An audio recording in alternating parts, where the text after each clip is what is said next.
ఈ రోజు Godavari serial story విషయానికి వస్తే ఇప్పుడిప్పుడే అలకనంద అయితే మురళికి అయితే చాలా దగ్గర అవుతా ఉంది. ఇంకెలాగో తన హస్బెండే కదా అని చెప్పి చాలా క్లోజ్ అవుదాము అని చెప్పి డిసైడ్ అయినట్టుంది. ఇంకా కొంచెం కొంచెం ప్రేమ అయితే కలుగుతా ఉందన్నమాట. ఇంకా సూర్య అయితే ఈ రోజు జాను ఎత్తుకొని అలా తిప్పుతాడు. అది కూడా కాకుండా వీళ్ళు ఇద్దరు ఇంత క్లోజ్ ఎప్పుడయ్యారా అనిపిస్తుంది ఎపిసోడ్ చూస్తే. ఎందుకంటే అంత క్లోజ్ గా నాకేం లేదా అని చెప్పి అడగడం కానీ ఇంత క్లోజ్ గా ఎప్పుడు మాట్లాడుకున్నారు అబ్బా వీళ్ళు ఎప్పుడు హాయ్ బాయ్ అనుకోవడం తప్పితే ఇంత క్లోజ్ గా ఎప్పుడు మాట్లాడుకోలేదని నాకు అనిపించింది. మీకు అనిపిస్తే కమెంట్ సెక్షన్ లో కమెంట్ చేయండి. సరే, ఇంకా ఈ రోజు స్టోరీ విషయం లేకపోతే వాళ్ళ అమ్మతో సూర్య మాట్లాడుతూ ఉంటాడు. అమ్మ, నాకు జాను అంటే చాలా ఇష్టం అమ్మా, నేను తన్ని లవ్ చేస్తున్నానమ్మా. ఈ ఆస్తులు అంతస్తులు ఈ వారసులు ఇదంతా పక్కన పెడితే ఆ అమ్మాయి చాలా మంచిది. నలుగురు ఆడపిల్లకైన వాళ్ళు ఒక్కరికి బాధ కలిగితే నలుగురు కళ్ళ నుంచి కన్నీళ్ళు వస్తాయమ్మా. నేను ఎలా అయినా సరే నాకు తనంటే చాలా ఇష్టం అమ్మ అంటే నువ్వెందుకు చెప్పలేదు ఫస్ట్ లోనే అని చెప్పేసి ఆమె అడుగుతుంది. వాళ్ళమ్మ సూర్య వాళ్ళమ్మ అడిగితే అసలు నా లవ్ గురించి నాకే తెలియదు కదమ్మా, నేను ఎలా చెప్పగలను, అందుకే ఇప్పుడు చెప్తున్నానంటే నేను సింహాద్రికి మాట ఇచ్చేసాను వాళ్ళ కూతురు చేసుకుంటామని చెప్పేసి అనైతే ఆవిడ అంటుంది. కాదమ్మా, నాకు తనంటే చాలా ఇష్టం అమ్మా, ఒక్కసారి నువ్వు ఆలోచించమ్మా అంటే ఇంకా సరే, ఇంకా కొడుకు మాట కాదనలేక సరే ఒకసారి నువ్వు అమ్మాయిని తీసుకురా, నేను ఆలోచించి మాట్లాడి ఆ తర్వాత చెప్తాను అని చెప్పేసరికి థ్యాంక్స్ అమ్మా అని చెప్పేసి ఇంకా సూర్య ఆనందానికి అసలు ఆ వద్దులే లేవు అసలు. ఇంకా గబా గబా మా ఇంటికి వచ్చేస్తాడు, జాను వాళ్ళ ఇంటికి అయితే వచ్చేస్తాను అనుకుంటాడు. ఇప్పుడైతే ఎవరుగా ఇంట్లోకి వెళ్తున్నా, ఆ తర్వాత అయితే ఇంటి అల్లుడుగా ఇంట్లోకి వెళ్ళిపోతా అని చెప్పాలి జానుకి కాల్ చేస్తారు. ఇంకా జాను వాళ్ళు అప్పుడే గోరింటాకు పెట్టుకొని ఉంటారు కదా. ఇంకా జాను కాల్ ఎలా లిఫ్ట్ చేయాలా అనేసి ఇలా కాల్ లిఫ్ట్ చేసి మాట్లాడుతుంది. నేను ఇంటి బయటే ఉన్నాను రా అంటే ఇప్పుడు ఎవరైనా చూస్తారు సూర్య, మామూలుగా ఎన్నిసార్లు ఇంటికి రావడం లేదు, ఇంకెవరైనా చూసేదే ఉంది, మామూలుగానే మాట్లాడుతున్నారు కదా అంటే చెప్పు బాబు, మా అవస్థలు మీకు ఏం తెలుసు బాబు, ఇంత క్లోజ్ ఎప్పుడు అయ్యారబ్బా సూర్య, చెప్పు సూర్య, ఏంటి సూర్య అని సీరియస్ గా మాట్లాడుకునే వాళ్ళు ఇంత ప్రేమగా మాట్లాడుకుంటున్నారు ఈ రోజు అంటే బయటికి రా అంటే సరే వస్తున్నాను అని చెప్పేసి అంటుంది అనమాట. ఇంతప్పుడు అక్కడికి మురళి వచ్చేసి జాను అడుగుతాడు, ఏంటి సూర్య అని అంటే అవును రేపు ఇంటికి రమ్మన్నాడు, వాళ్ళ అమ్మ వాళ్ళకి చెప్పాడంట అన్నట్టు.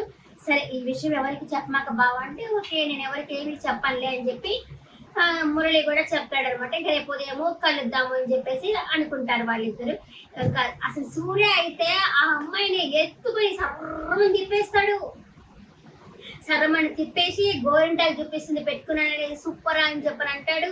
అనేసినాక నేను మా అమ్మతో మాట్లాడాను, మనకి ఒప్పుకునింది, నీకు కోపం ఎక్కువ మా అమ్మకి కోపం ఎక్కువ కాబట్టి కొంచెం కోపం తగ్గించుకొని మా అమ్మతో మాట్లాడమా అంటే సరే సూర్య, నా ఆత్మాభిమానైనా నేను తగ్గించుకొని మాట్లాడతాను అని చెప్పేసి తనైతే చెప్తుంది. అమ్మ థ్యాంక్స్ అని చెప్పేసి సరే వెళ్తున్నాను, ఇంకేమీ లేదా అని చెప్పేసి అడుగుతాడు సూర్య. అడిగేసరికి అంతా నేను పోయి ఇక్కడి నుంచి అని చెప్పంటే ఇంకా సరే అని చెప్పి తనైతే వెళ్ళిపోతాడు అనమాట. ఇంకా వెళ్ళిపోయిన తర్వాత తెల్లారినాక ఏమైంది కదా, నందు మురళికి కాఫీ తీసుకొచ్చి ఇస్తుంది, చూసి గోరింటాకు చూసుకుంటుంది, కాఫీ ఇస్తుంది. తనే షాక్ అవుతాడు, ఏంటి ఇంత మారిపోయింటి అని చెప్పేసి లేపి బావా అని చెప్పి గోరింటాకు చూసుకొని కాఫీ తాగు బావా, నాకు గోరింటాకు ఎలా ఉందంటే ఏంటి ఇదంతా ఈ మార్పు ఏంది అన్నట్టయితే మాట్లాడతాడు. పక్కనే వాళ్ళ బామ్మ ఉండేసి ఏంట్రా ఉదయాన్నే అక్కడ అని చెప్పి అడుగుతుంది. ఏమి లేదులే బామ్మ అని చెప్పేసి తనైతే అంటుంది, ఇదిగో చూడమ్మమ్మ మా రూమ్ వెనకాల చాపేసుకో ఉన్నట్టున్నావు, ఇంకొకసారి కానీ ఏంది అడిగితే బాగుండు అనేసరికి ఇంకా నందు నవ్వుతుంది. ఆ నవ్వుతుంటే మురళి అలాగే చూస్తా ఉంటాడు అనమాట. నందు సాయి ఏందబ్బా ఇంత మార్పు అనేసి బాగా బాత్రూమ్ లో నీళ్ళు పెట్టాను, సోప్ పెట్టాను, పేస్ట్ పెట్టాను, అన్ని చేస్తుంటే ఏంటి ఇదంతా, నాకే గూస్ బంప్స్ వస్తున్నాయి, ఏంటి ఇదంతా మాయా, ఇంకేమన్నా గిచ్చు అని చెప్పంటాడు. సర్వమని గిచ్చుతుంది అనమాట నందు. అయితే ఇది నిజమేలే అని చెప్పేసి ఇంత అంటే ఇప్పుడిప్పుడే నందుకి హస్బెండ్ మీద ప్రేమ అయితే కలుగుతా ఉందని మనకి అర్థమవుతుంది.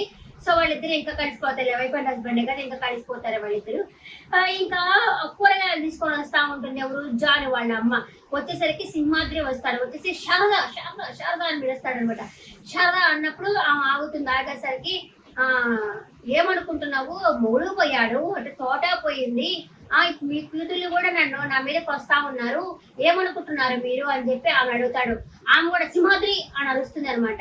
వచ్చేసరికి అన్నయ్య అంటావు అనుకున్నానే, నువ్వు సింహాద్రి అంటున్నావే, మీ కూతురులాగా నీవు కూడా అలాగే మాట్లాడుతున్నావే అని చెప్పేసి అనేసి, నాకన్నా ఒక కొడుకు ఒక కూతురు ఉన్నారు, నీకు 4 కూతుళ్ళు ఉన్నారు అని చెప్పి బెదిరించడానికి వస్తాడు. ఏం చెప్తాడా, బెదిరించడానికి వస్తాడు తాటాకు చెప్పులు.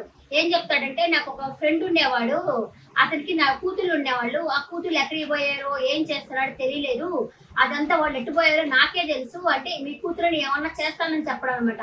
కొంతమంది ఏమో అతని కూతురు ముంబైలో చూసామని, కొంతమంది కలకట్టాలో చూసామని కొంతమంది చెప్పారు. అసలు వాళ్ళు ఎట్టుపోయారో నాకే తెలుస్తుంది, మీ గతి కూడా అలా కాకుండా చూసుకో అని చెప్పి ఆవిడకైతే వార్నింగ్ ఇస్తాడు. ఆమె ఏం మాట్లాడకుండా కామ్గా అయితే వెళ్ళిపోతుంది అనమాట. ఇంకా ఇంట్లో అందరూ తినాలి కదా, తింటా ఉంటారు. అమ్మ ఎట్టుపోయింది అని చెప్పి జాను అమ్మ ఎట్టుపోయిందని అడగడు. అడిగితే ఎవరంటే మురళి వచ్చేసి అడుగుతాడు తిన్న దగ్గర కూర్చుని, అత్తి ఎట్టుపోయింది అంటే కూరగాయలకు పోయింది అనేసి నందు వాళ్ళైతే చెప్పడం అయితే జరుగుతుంది. జాను నందు సంథింగ్ ఎవరో ఒకరు చెప్తారనమాట. ఇంకా సరే అని చెప్పి ఇతను మురళి తినలేక తింటా ఉంటాడనమాట.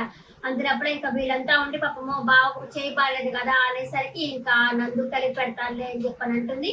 ఇక్కడ దాకైతే బాగానే ఉంది, బాగానే గడిచిపోతా ఉంది. చూద్దాం ఇక రేపటి ఎపిసోడ్ లో ఏం జరుగుతుందో ఏంటో తర్వాత ముందు ఎపిసోడ్ లో చూడాల్సి ఉందనమాట. ఇప్పుడైతే మాత్రము జానుకి సూర్య అంటే చాలా ఇష్టము, చాలా ప్రేమ ఉంది అన్న మాత్రం అయితే తెలుస్తా ఉంది. ఎత్తుకొని దిప్పుతా అంటే గూస్ వంశ వస్తున్నారబ్బా. బాగుంది ఈ రోజు ఎపిసోడ్ పట్ల మీ అభిప్రాయాన్ని కామెంట్ సెక్షన్ లో కామెంట్ చేయండి.